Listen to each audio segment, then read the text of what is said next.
बिस्मिल्लाहिर्रहमानिर्रहीम। अस्सलाम वालेकुम नाज़रीन, इरफान हाशमी आपको अपने प्रोग्राम में लंदन से खुशामदीद कहता हूँ। और आज हमें खुसूसी तौर पे पाकिस्तान से अज़र सदीक साहब ने ज्वाइन किया है। सदीक साहब, बहुत शुक्रिया सर आपके वक्त का। थैंक यू जनाब इरफान हाशमी साहब। इशू ऐसा है तो इस पे ज़रा कानूनी गुफ्तगू होनी बहुत ज़रूरी है।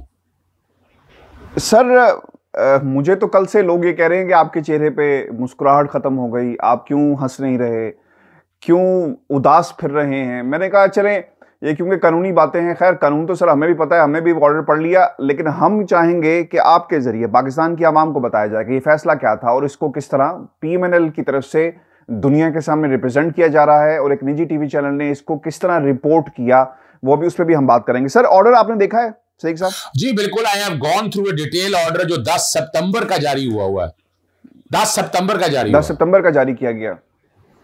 सर, इसका मतलब ये हुआ कि ये ऑर्डर 2019 के अंदर यानी एसेट फ्रीज करने का ऑर्डर मौजूद था, जिसे मीडिया के सामने नहीं लाया गया। सर, मैं ये चाहूँगा कि आपने इस ऑर्डर को पढ़ने के बाद आपको क्या पैगाम मिला? ये ऑर्डर जो है ये किसके खिलाफ है, ये जरा कौम को बता दें। मैं एक तो या खुशी है शामियाने, मैं हैरान हूं कि उस निजी टीवी चैनल ने बड़ा आकाश शहबाज शरीफ का, और ये मैं चैलेंज करने लगा हूं आपके इस प्रोग्राम के तवज्जो से, शहबाज शरीफ के अगेंस्ट तो AFO था ही नहीं। अकाउंट फ्रीजिंग ऑर्डर शहबाज शरीफ के लिए बड़ी खबर दे रहा हूं मैं आपके लिए, जरा यानी किसी ने पढ़ा नहीं, 2 सफ़ों का ऑर्डर है।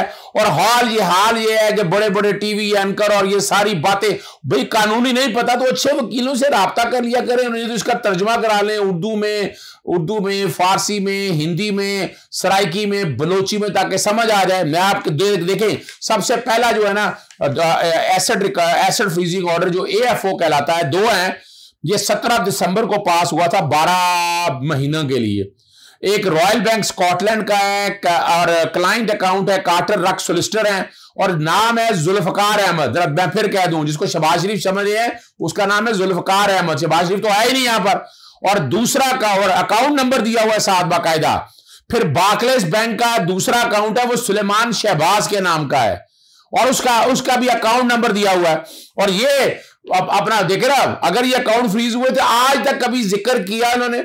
या फर्ज करें अगर जी कोई एसेट रिकवरी ब्यूरो ने कोई दरखास्त दी थी, जो कह रहे हैं, हालांकि मैंने इस ऑर्डर को बार बार पढ़ा, मैंने कुछ ढूंढा, मैंने रिसर्च की, मैंने इंग्लैंड में जहां मेरे दोस्त हैं मैंने उनसे बात की, उन्होंने बड़ा क्लियरली बता दिया कि जो इस ऑर्डर के अंदर लिखा है, और उन्होंने क्लियर भी किया, मैं वो बता देता हूं।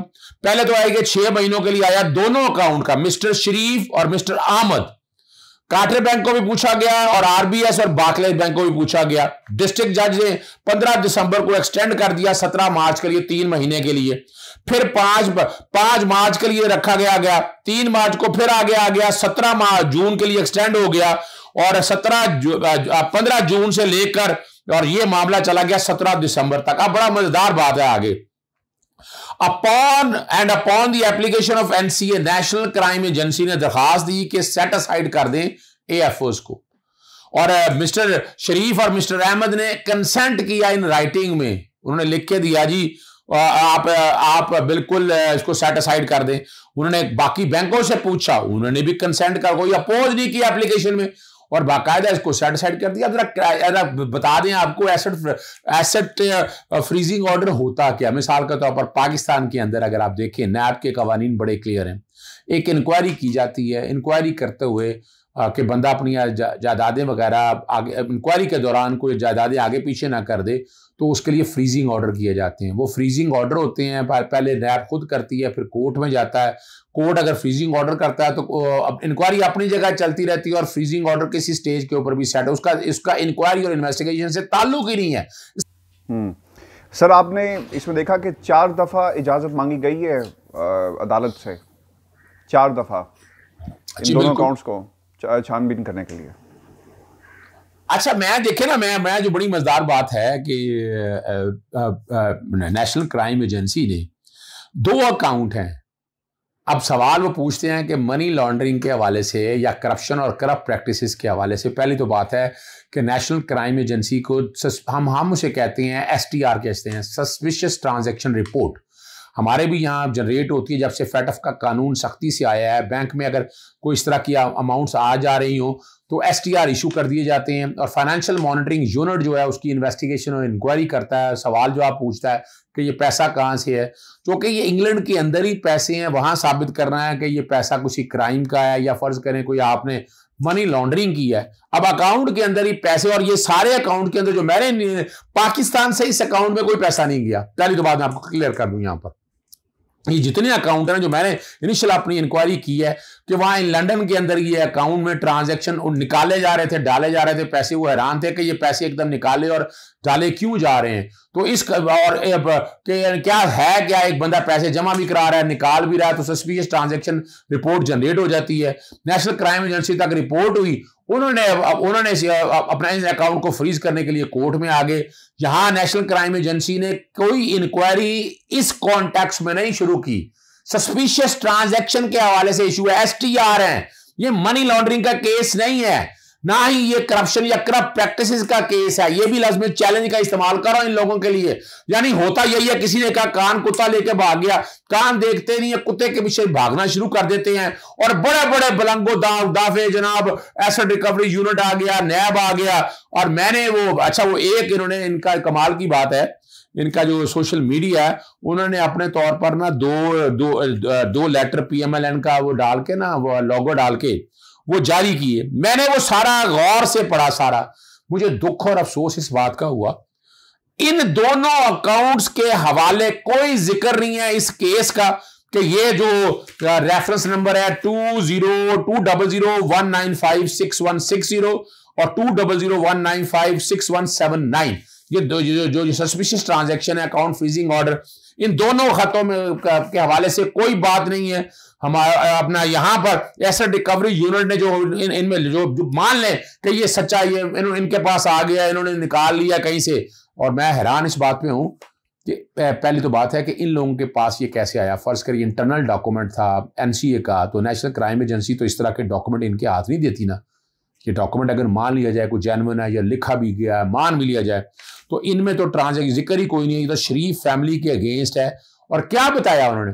कुछ नहीं बताया उन्होंने बताया कि इन शहबाज शरीफ के अगेंस्ट, सुलेमान शहबाज के अगेंस्ट और शरीफ ग्रुप के अगेंस्ट कौन कौन से केस चल रहे हैं, कितने केस चल रहे हैं, किस किस में सजा हो गई है, इसके अलावा तो कोई नहीं कहा। इन्होंने ये तो नहीं कहा कि आप ये अकाउंट फ्रीज कर दें, आप ये अकाउंट से पैसा ले लें। मैंने इसको और ये पढ़ लें, इसकी भी अगर ये उर्दू में ट्रांसलेट करवा के ना आवाम के लिए बता दें तो ज्यादा अच्छा है, मगर गुमराही मत पैदा करें। बल्कि आप हमारे यहाँ, मैं तो कहूंगा कि आप इसकी ट्रांसलेशन करवाएं। बिल्कुल मैं इसकी बिल्कुल दोनों की ना, हम दोनों की उर्दू में ट्रांसलेशन कराते हैं, और बाकायदा फारसी में तो मेरे लिए मुश्किल हो जाना है, लेकिन उर्दू में इंशाल्लाह दोनों की ट्रांसलेशन कराते हैं। और आम आदमी के लिए कि जिनके इन्होंने कुंद ज़ेन कर दी हैं, जिन्हें अवाम को ये बेवकूफ़ बनाते हैं, झूठी खबरें चलाकर, इस तरह के हालात और वाक़या बता के, जिसका हक़ाइक़ से कोई ताल्लुक नहीं है। इरफान साहब, या तो हक़ाइक़ से ताल्लुक हो, या तो चीज़ें सच्ची हो, फिर तो बात समझ आती है। लेकिन ये तरीका कोई नहीं है कि आवाम को गलत इंफॉर्मेशन दें, गुमराही पैदा करें, अब बदली पैदा करें, इदारों में बदअतमादी पैदा करें। यानी आप पाकिस्तान के अंदर बताए ना, पाकिस्तान के अंदर आज तक नवाज शरीफ ने और मरियम ने केसों को सेटिस्फाइड करा लिया। वो 3 साल से भागा फिर रहा है वहां पर। मरियम यहाँ डेटों में डेटे लेते फिर रही है। शहबाज शरीफ या सलमान शहबाज यूं ही ले लेला, सलमान शहबाज बरी हो गए ना वहां से, तो आ जाए पाकिस्तान में। पाकिस्तान में क्यों नहीं आ रहा? आए ना पाकिस्तान में, आकर अदालतों को फेस करे। वो तो भगौड़ा है, एब्सकॉन्डर है बराबर। और बाकी शहबाज शरीफ को भी यहाँ चाहिए, यानी मैं तो चाहूंगा कि इस सियासी जमात को चाहिए कि आज ये प्रेस कॉन्फ्रेंस के ऐलान करें कि हमारे केस आप डे टू डे चलाएं, डे टू डे ट्रायल करें, डे टू डे की हियरिंग रखें, महीने के अंदर फैसला कर दें। ये तो फर्दे जुर्म तक कायद नहीं होने देते। उससे बड़ी मिसाल क्या है, शहबाज अपना राना सनाउल्लाह ने ANF के केस में 2 साल से ज्यादा अर्सा हो गया, फर्दे जुर्म आयद नहीं होने दी। बाकी में अगर फर्दे जुर्म आयद हो गई है 6 महीने जज ट्रांसफर रहे। यानी यहाँ हमारे यहाँ तो ये मजाक उड़ रहा है।